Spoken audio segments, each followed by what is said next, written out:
Would you ride past a forgotten graveyard? Or stop when you hear a faint voice whispering, "I'm not clean anymore"?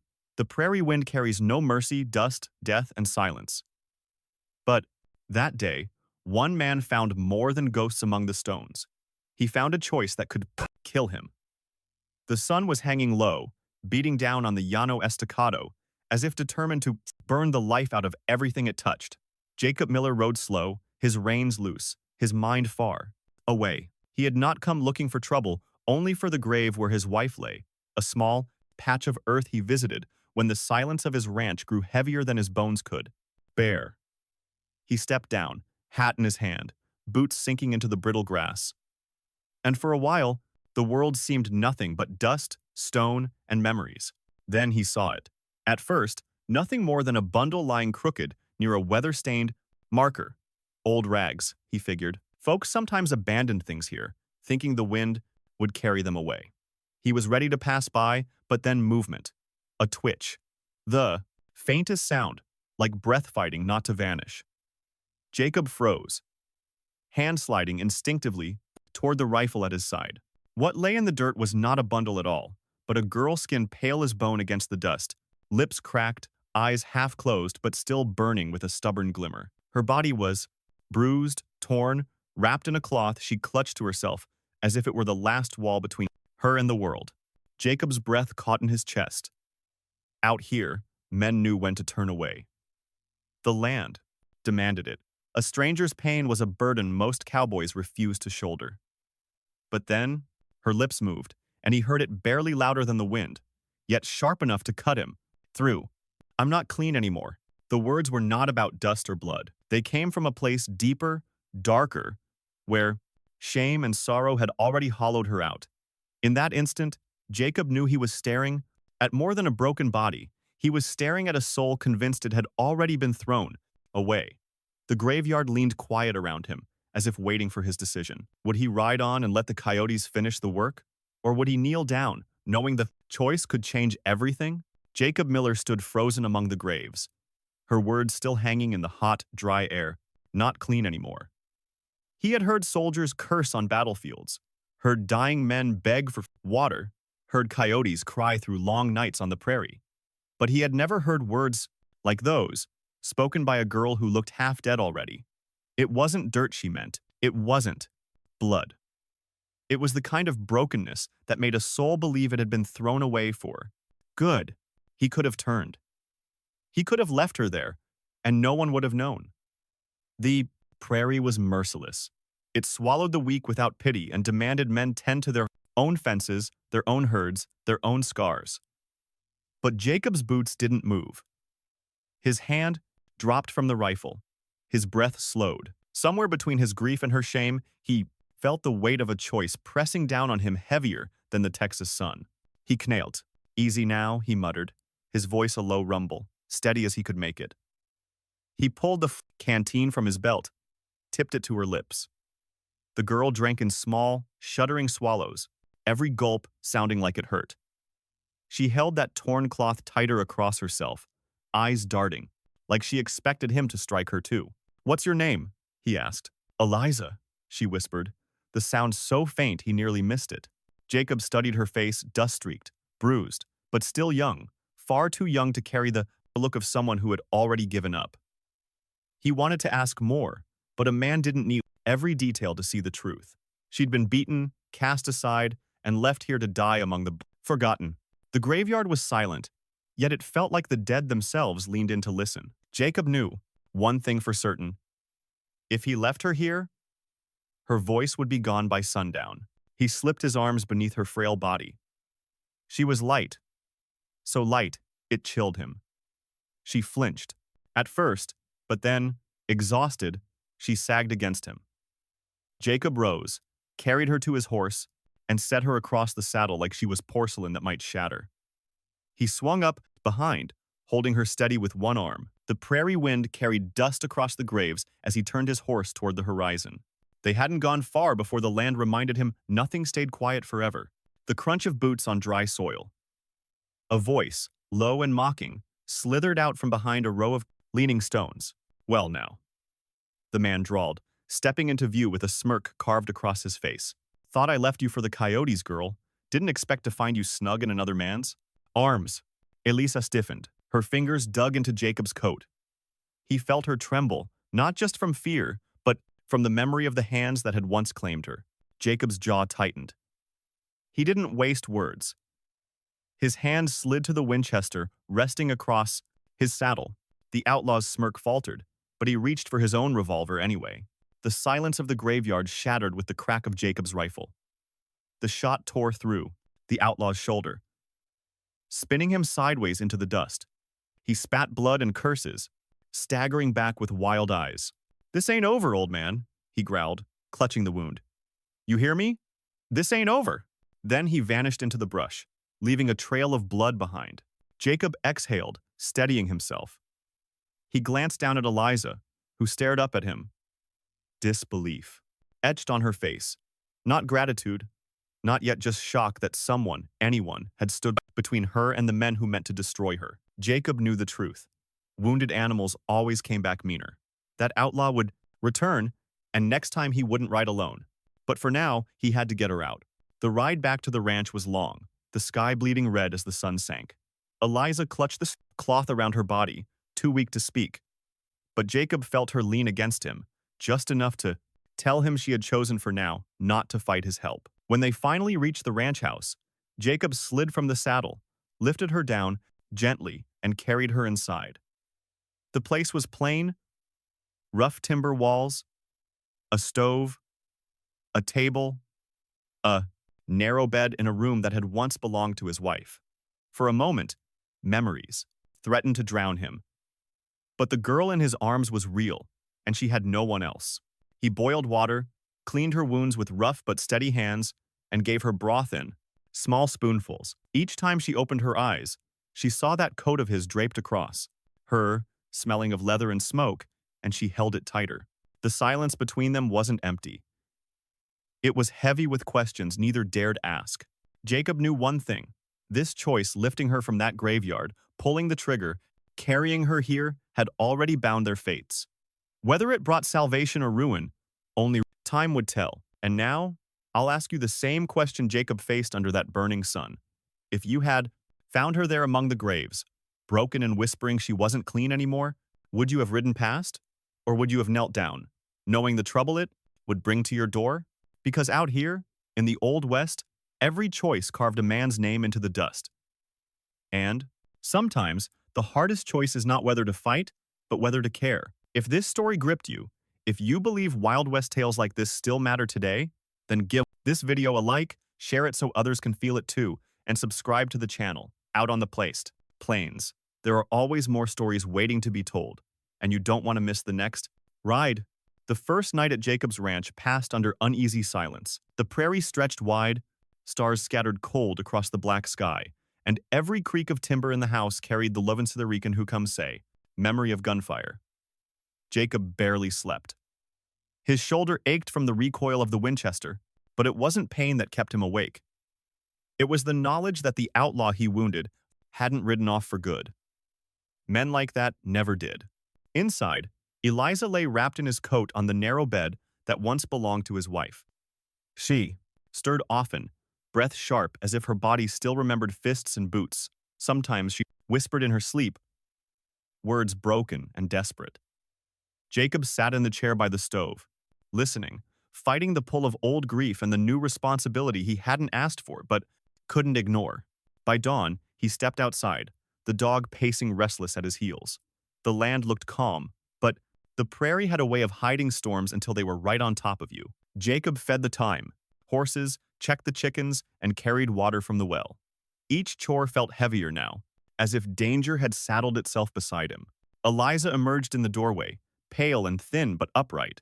The coat hung loose on her, shoulders dragging near her knees, yet she clutched it like armor. Her eyes searched the beat horizon, wary, as though expecting shadows to rise from the dust. "You should rest," Jacob told her. Her voice cracked when she answered, "Resting's what nearly killed me." Jacob met her gaze, saw the stubborn spark behind her fear, and gave a small nod. He understood. Out here, survival wasn't just about lying still. It was about standing. Even if the ground shook beneath you. 2 days passed. Jacob kept watch, rifle leaning against the doorframe, cartridges lined neatly on the table. Eliza moved slowly around the ranch, sweeping the porch, feeding scraps to the hens. Each small task seemed to stitch a piece of her back together. But the silence never felt safe. It was too thin, stretched too tight, waiting to snap. And then it did.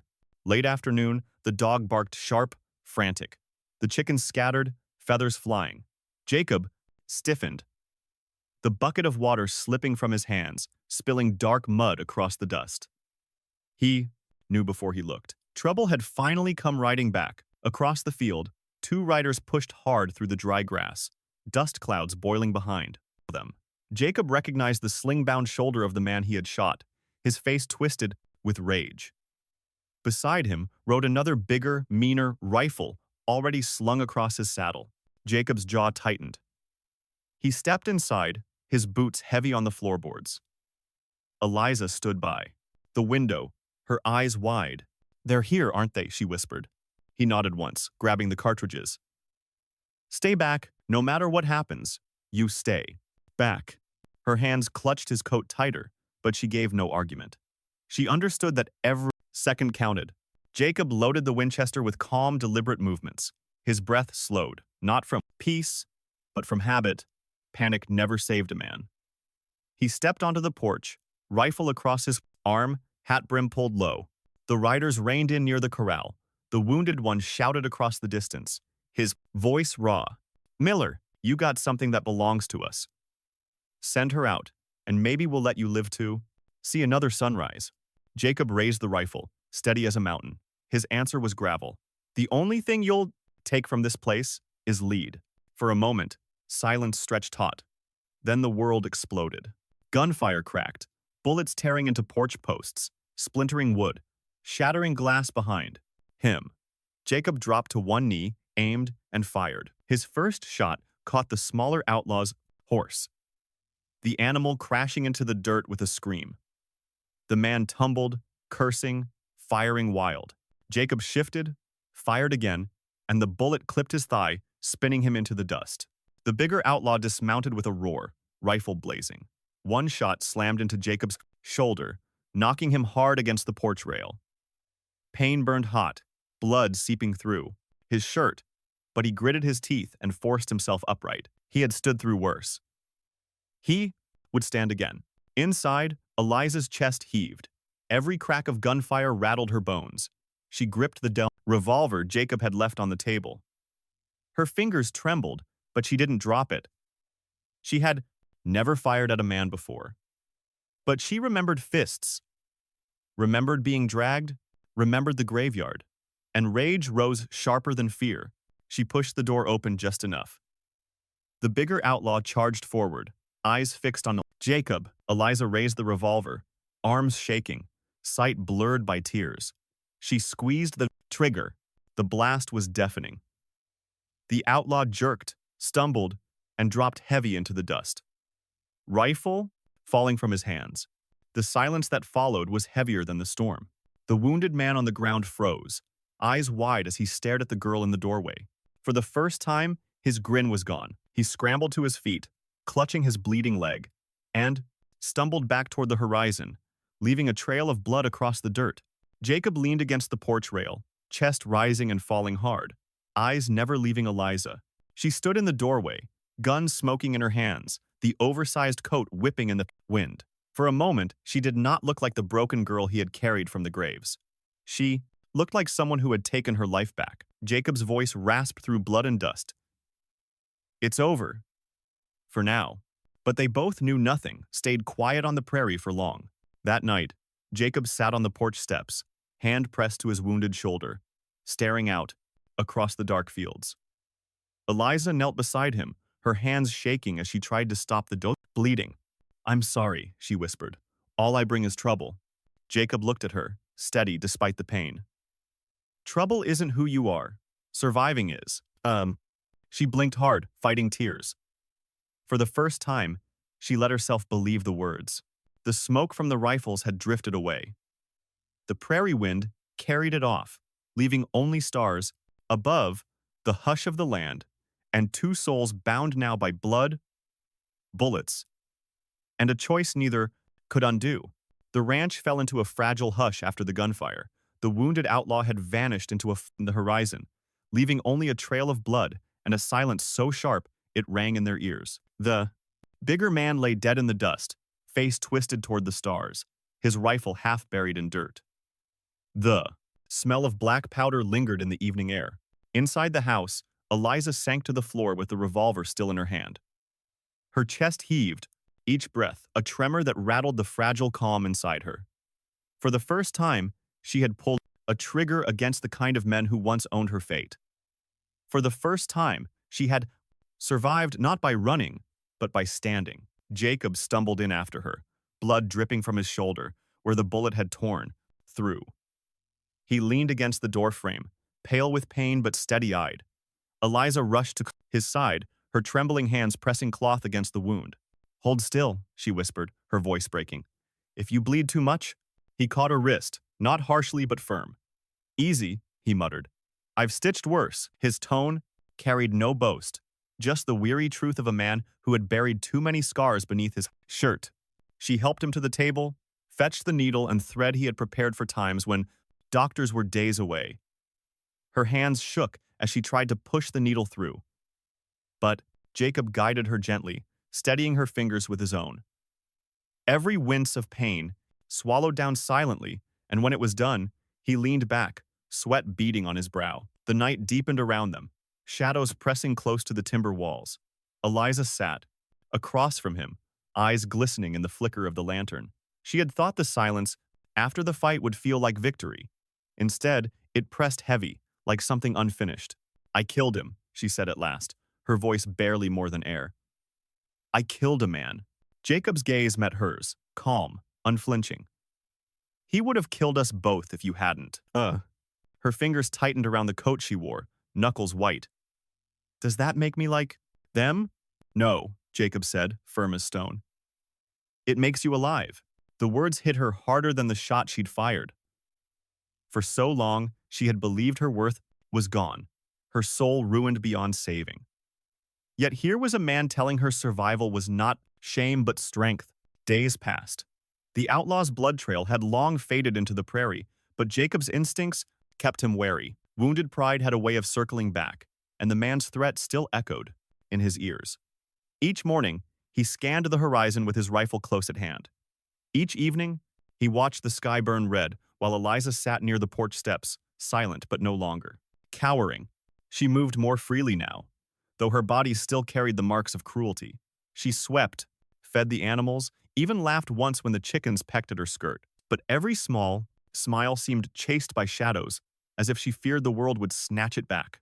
One night, under a sky bruised with stars, Eliza came to him while he sat sharpening his knife. She hesitated, words caught in her throat. Jacob looked up, patient, waiting. "There's something I need to tell you," she said, voice shaking. He set the blade down. "Go on." She wrung her hands, eyes fixed on the ground. "Back when they had me, before they left.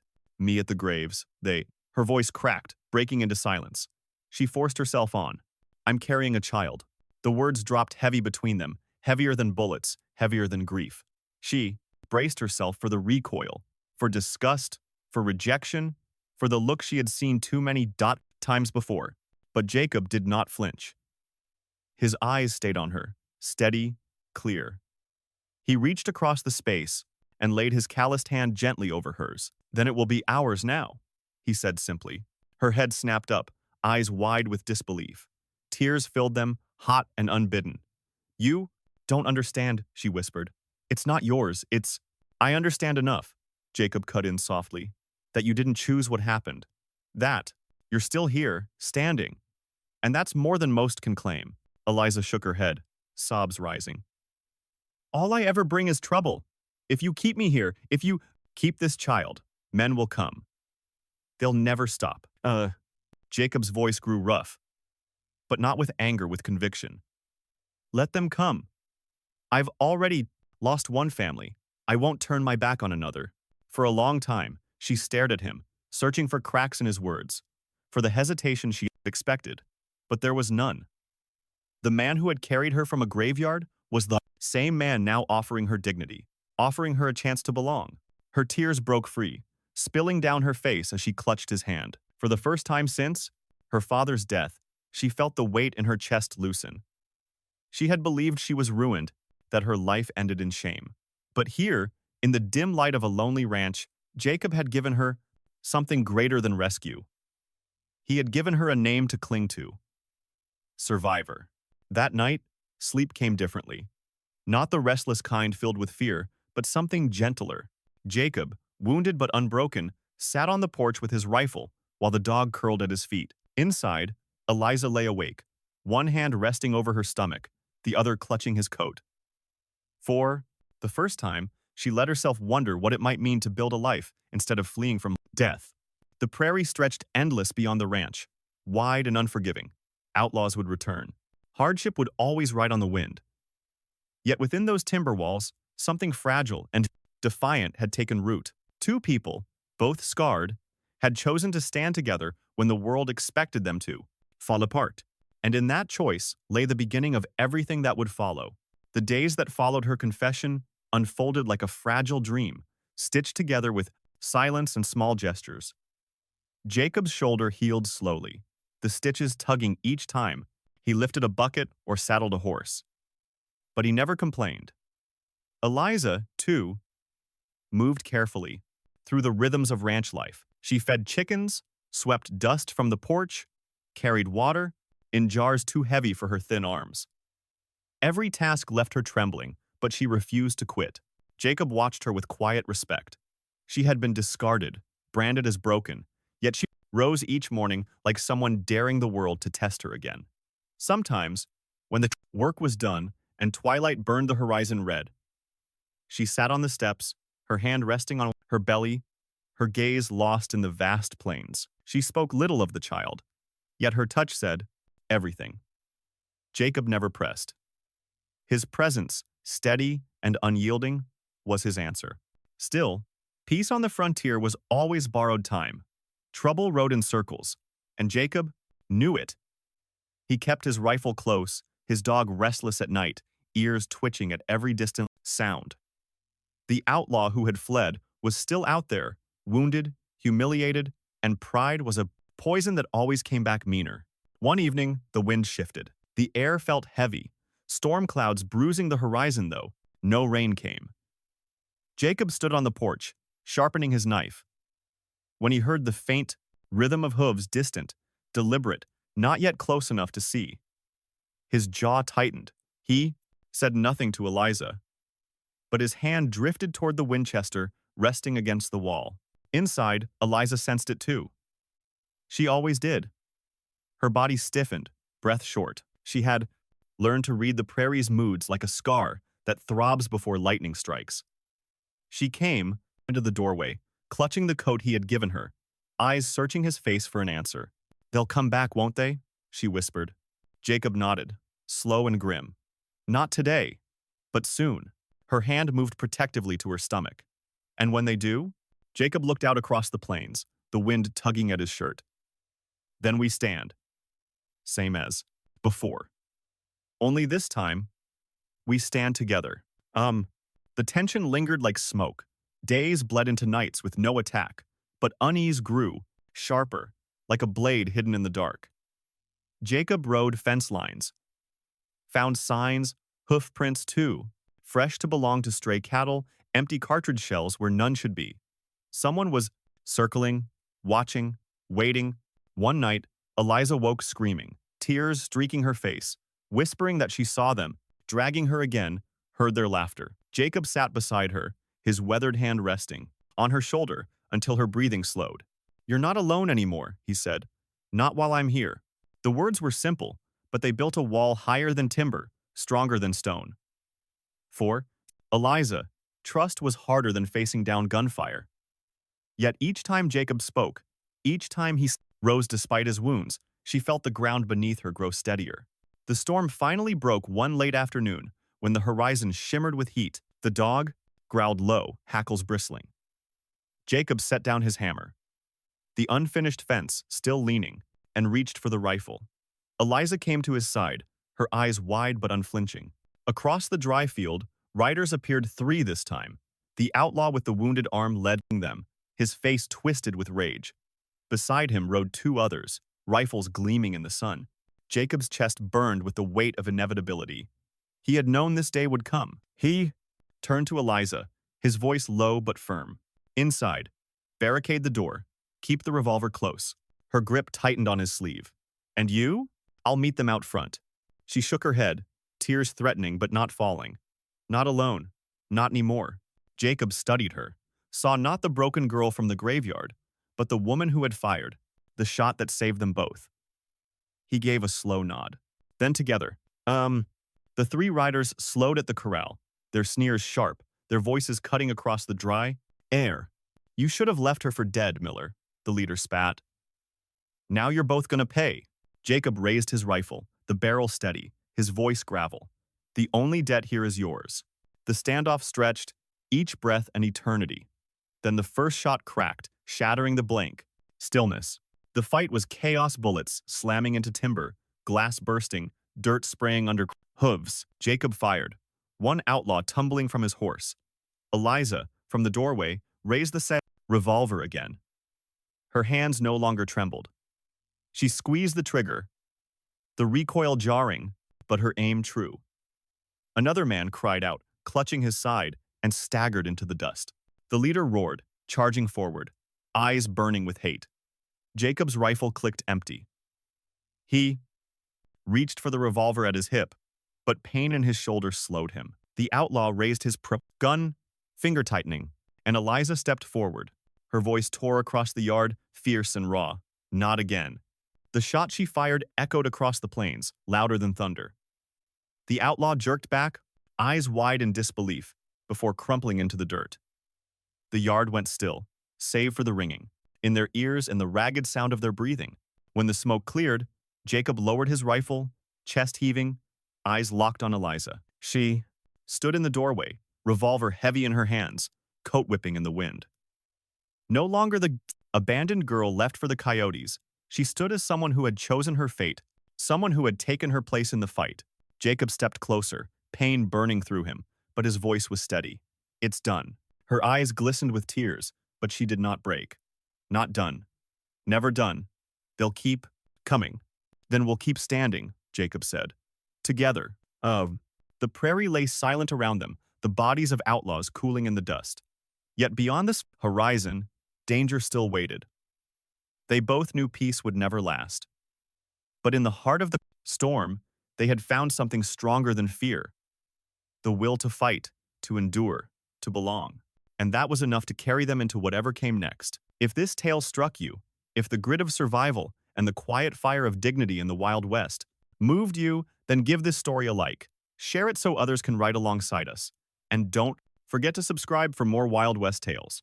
Because out here, every sunset hides another story, and the next one may just break your heart or set it on fire. The dust finally settled on the ranch, but the story of Jacob and Eliza lingered long after the gunfire faded. What began in a graveyard among forgotten stones had become something more than survival. It was proof that even in the harshest places where the land itself seemed to want men and women broken, there could still be room for choice, for dignity, for life to begin again. Eliza had been taught by cruelty to believe she was nothing but damaged goods.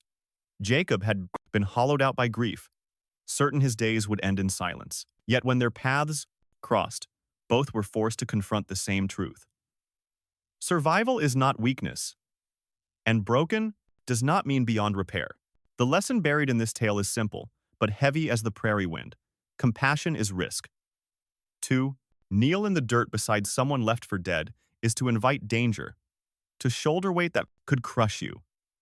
But it is also the only way to break the cycle of cruelty that thrives on silence. Out on the frontier, the hardest battles were never just against outlaws or storms, but against despair.